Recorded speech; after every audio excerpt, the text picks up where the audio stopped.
सवाल पूछना चाहेंगे। जो लोग हारे हैं वो कई तरह के गंभीर आरोप लगा रहे हैं कि भाजपा ने साम दाम दंड भेद के साथ साथ पैसे का बहुत इस्तेमाल करा। बंगाल चुनाव या तीनों राज्यों में चुनाव पैसा बहुत बांटा गया। इस पर आप क्या कहना चाहेंगे जो आरोप लगा रहे हैं? देखिए, मैंने कहा कि आरोप प्रत्यारोप की राजनीति तो चलती रहती है, लेकिन बेबुनियाद जिसमें कोई तंत्र नहीं है। बंगाल में राज किसका था सबको पता है, ममता का राज था। उनके पास पैसे की कमी थी क्या? ईवीएम पर हार का ठिकड़ा फोड़ने का समय आ गया। ये तो शुरू से ही विपक्ष का खेल रहा है, जीत जाए। अब मेरे को बताइए, अगर इतनी सीटें उनकी आई हैं तो तब ईवीएम कहाँ है? मैं तो शुरू से कहता हूँ, जीत जाए तो ईवीएम ठीक है, हार जाए तो ईवीएम में अपना जो रोना पीटना रोना क्रियाकलाप है उनका वो शुरू हो जाएगा। पंजाब चुनाव है, पंजाब चुनाव में किस तरह से भाजपा काम करने वाली है? क्या अभी से काम शुरू कर दिया गया है? देखिए कमल जी, मैं आपको स्पष्ट बताऊं, पंजाब चुनाव के अंदर एक तरफा जीत भारतीय जनता पार्टी की होने जा रही है। आखिरी सवाल, चुनाव खत्म होते ही अगले ही दिन 5 घंटे के भीतर कमर्शियल गैस सिलेंडर 1000 रुपये बढ़ा दिया गया, जिससे महंगाई बहुत बढ़ गई है। ढाबा, रेस्टोरेंट, होटल, बैंकेट, सारी इंडस्ट्री हिल गई है, क्योंकि 1000 रुपये एक सिलेंडर बढ़ना बहुत बड़ी बात है। पहले ही विपक्ष इस पर कह रहा था कि चुनाव खत्म होते ही रेट बढ़ा दिए जाएंगे। क्या आने वाले समय में पेट्रोल डीजल के दाम भी बढ़ सकते हैं?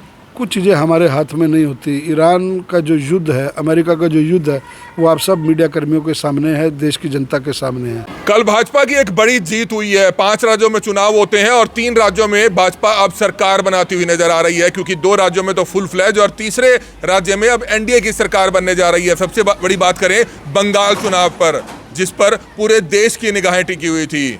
इस बारे में बातचीत करने के लिए करनाल से जो विधायक हैं जगमोहनानंद, वो हमारे साथ जुड़ रहे हैं। क्या कुछ बताना चाहेंगे? एक बार फिर से भाजपा जीती है 3 राज्यों के चुनाव में और जश्न मनाया जा रहा है, इस पर क्या कहना चाहेंगे? देखिए, मोदी जी के नेतृत्व में जो व्यवस्था परिवर्तन का काम शुरू हुआ था 2014 से, वो निरंतर अग्रसर होता नज़र आ रहा है। होता क्या नज़र आ रहा है? हो रहा है।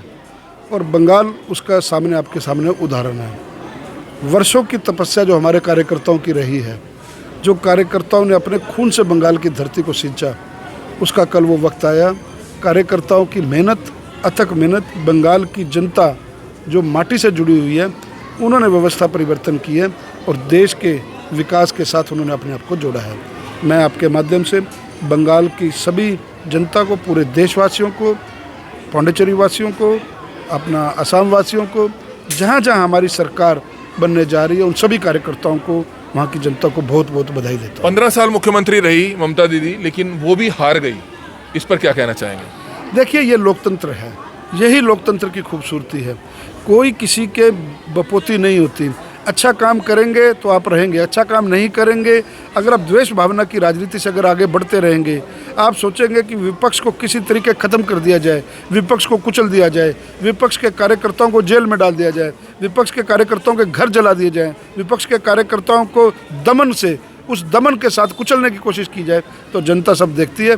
उसका नतीजा ये हुआ कि ममता बनर्जी अपने घर में, अपने ही प्रदेश में, जो 3 बार मुख्यमंत्री रही है, वो चुनाव हार गई। कल रात को उन्होंने एक बयान जारी किया कि किस तरह से उनको अंदर नहीं जाने दिया गया, उनको लातें मारी गई। इस पर आप क्या कहना चाहेंगे? देखिए, हमेशा से ममता बनर्जी झूठ की राजनीति करती रही हैं। एक औरत के नाते होने के नाते जो उन्होंने औरतों को तड़पाया है, बंगाल की जो माँ बहन है, उनके साथ उन्होंने उनको तंग किया है। मतलब यहाँ तक की बात है, प्रताड़ित करने की बात की गई है।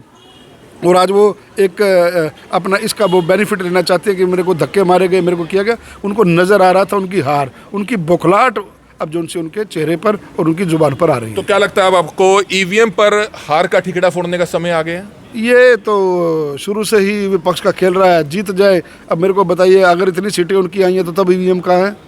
मैं तो शुरू से कहता हूँ, जीत जाए तो ईवीएम ठीक है, हार जाए तो ईवीएम में अपना जो रोना पीटना रोना क्रियाकलाप है उनका वो शुरू हो जाएगा। अब आज से आप देखेंगे उनके साथ साथ कांग्रेस भी शुरू हो जाएगी, कांग्रेस के कार्यकर्ता भी शुरू हो जाएंगे, छोटे भैया नेता भी शुरू हो जाएंगे रोना पीटना कि भाई ईवीएम हैक कर ली, ईवीएम में ये कर लिया, ईवीएम जो चुनाव आयोग की संस्था है उन्होंने एक तरफा अपना उनका साथ दिया। लेकिन ये इस प्रकार की बेकार की बातें, देश में लोकतंत्र का राज है। लगातार निष्पक्ष चुनाव कराने के लिए मैं चुनाव आयोग को बधाई देता हूँ। सैकड़ों अधिकारी लगे हुए थे जिन्होंने निष्पक्ष चुनाव को अंजाम दिया, उनको मैं बहुत बहुत, जान की हथेली पर बंगाल में इतना गदर था कि जो अधिकारी थे वो भी डरते थे, बूथ पर बैठने से भी डरते थे, लेकिन उन्होंने अपनी जान की परवाह न करते हुए देश हित में, राष्ट्र हित में अपनी जिम्मेवारी का निर्वहन अच्छे से किया। मैं उनको भी बहुत बहुत बधाई देता हूँ। एक सवाल पूछना चाहेंगे। जो लोग हारे हैं वो कई तरह के गंभीर आरोप लगा रहे हैं कि भाजपा ने साम दाम दंड भेद के साथ साथ पैसे का बहुत इस्तेमाल करा, बंगाल चुनाव या तीनों राज्यों में चुनाव, पैसा बहुत बांटा गया, इस पर आप क्या कहना चाहेंगे जो आरोप लगा रहे हैं? देखिए, मैंने कहा कि आरोप प्रत्यारोप की राजनीति तो चलती रहती है, लेकिन बेबुनियाद जिसमें कोई तंत्र नहीं है। बंगाल में राज किसका था सबको पता है, ममता का राज था। उनके पास पैसे की कमी थी क्या? 3 अपना टर्म वो मुख्यमंत्री रही हैं। उद्योगपतियों से लेकर के और बड़े बड़े औद्योगिक घरानों को उन्होंने जो प्रताड़ित किया हुआ था, उनसे मंत्रियां बंधी हुई थी। उस राज का, उस कुशासन का अंत अगर किसी ने किया तो बंगाल की जनता ने किया। अब पंजाब चुनाव है, पंजाब चुनाव में किस तरह से भाजपा काम करने वाली है? क्या अभी से काम शुरू कर दिया गया है? देखिए कमल जी, मैं आपको स्पष्ट बताऊं, पंजाब चुनाव के अंदर एक तरफा जीत भारतीय जनता पार्टी की होने जा रही है। इतने बड़े मैंडेट के साथ जो ये बंगाल की जीत हुई है, जो ये असम की जीत हुई है, देश पूरा इसको देख रहा है। फिलहाल हरियाणा में निगम के चुनाव चल रहे हैं, एक तरफा जीत उनमें सभी निगमों में आप देखेंगे कि एक तरफा जीत होगी। और उसके बाद पंजाब जैसा जो बॉर्डर एरिया है, जहां नशे की गर्त में, और उससे भी बढ़ करके वहाँ के मुख्यमंत्री नशा कर करके उस लोकतंत्र के मंदिर में आके जब बात करते हैं, तो इससे ज़्यादा दुर्भाग्य उस प्रदेश का क्या होगा कि मुख्यमंत्री जैसा एक संवैधानिक पद पर व्यक्ति बैठा हुआ उस पद की, उस लोकतंत्र के मंदिर की गरिमा को बरकरार नहीं रख पाया। ये उनकी नैतिक जिम्मेवारी थी। तो मुझे नहीं लगता कि प्रदेश की, पंजाब प्रदेश की जनता दोबारा आम आदमी पार्टी और कांग्रेस को लिए जाएगी। भारतीय जनता पार्टी की सरकार, भारतीय जनता पार्टी के कार्यकर्ताओं के दम पर, पंजाब की मेहनतकश जनता के दम पर हम अवश्य वहाँ पर पूर्ण बहुमत की सरकार बनाएंगे। एक आखिरी सवाल, चुनाव खत्म होते ही अगले ही दिन 5 घंटे के भीतर भीतर कमर्शियल गैस सिलेंडर 1000 रुपये बढ़ा दिया गया, जिससे महंगाई बहुत बढ़ गई है। ढाबा, रेस्टोरेंट, होटल, बैंकेट, सारी इंडस्ट्री हिल गई है, क्योंकि 1000 रुपये एक सिलेंडर बढ़ना बहुत बड़ी बात है। पहले ही विपक्ष इस पर कह रहा था कि चुनाव खत्म होते ही रेट बढ़ा दिए जाएंगे। क्या आने वाले समय में पेट्रोल डीजल के दाम भी बढ़ सकते हैं?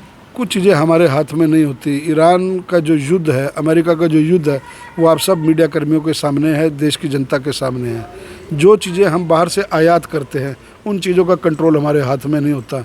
जितनी देर तक हो सके उसको मतलब कोशिश करते हैं कि भाई लोगों को सब्सिडी द्वारा वो ठीक चीज़ मिलती रहे, लेकिन अंत में देखिए एक जो अर्थव्यवस्था है वो तो पैसे से ही चलनी है। लेकिन कोशिश ये रहती है फिर भी जितना बढ़ाना चाहिए था उतना ना बढ़ा करके एक सिंबॉलिक जो तरीका है कि कमर्शियल को उन्होंने बढ़ाया। तो मुझे लगता है कि भी आने वाले वक्त में जब ये ईरान इराक और ये जो सा अपना अमेरिका का युद्ध जो समाप्त होगा, तो मुझे लगता है सब चीज़ें सामान्य हो जाएंगी। तो बिल्कुल आप देख सकते हैं, बंगाल समेत 3 राज्यों में जो भाजपा की सरकार बनने जा रही है, जीत हुई है 3 राज्यों में, उसको लेकर जो है बातचीत कर रहे थे। और सीधे तौर पर जगमोहन आनंद जो करनाल से भाजपा के विधायक हैं, वो ये भी कहते हुए नजर आ रहे हैं कि जो लोग हारे हैं वो अब विपक्ष जो है वो ईवीएम पर हार का ठिकरा फोड़ने जा रही है। ये बड़ी खबर इस समय हरियाणा के करनाल से आप देख रहे थे। हमारी आप लोगों से अपील रहेगी कि जो भी लोग इस वीडियो को देखें, इस वीडियो को जरूर शेयर कीजिएगा। कमल मिड्डा, करनाल ब्रेकिंग न्यूज, करनाल।